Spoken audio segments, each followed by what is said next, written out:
চারপাশে শুধু ধ্বংসস্তূপ, নিজের বাড়িটিও এখন ভেঙে চুরমার। এত কিছু হারানোর পরও যেন কারো অপেক্ষায় ছিলেন এই নারী। আর যখন ধ্বংসস্তূপের ভেতর থেকে জীবিত উদ্ধার করা হলো তার প্রিয় বিড়াল পলুক্সকে, তখন আর আবেগ ধরে রাখতে পারলেন না। বুকে জড়িয়ে বারবার চুমু খাচ্ছিলেন আর ফোনে জানাচ্ছিলেন পলুক্সকে ফিরে পাওয়ার খবর, কারণ এটি তার কাছে ছিল স্বপ্ন সত্যি হওয়ার মতো।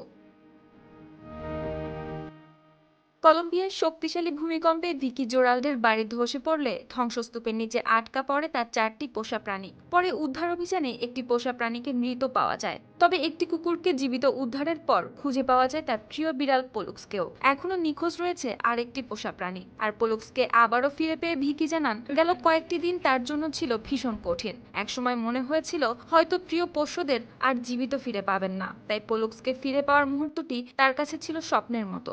Pensar que no los vamos a poder rescatar, pero এদিকে স্থানীয় কর্তৃপক্ষের তথ্য অনুযায়ী 7.4 মাত্রার ভূমিকম্পে কলম্বিয়ায় 265 জনের মৃত্যু হয়েছে, আহত হয়েছেন 3,500-এরও বেশি।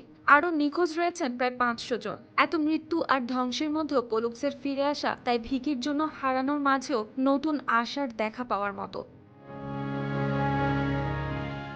সুপ্তি রায়, আর টিভি।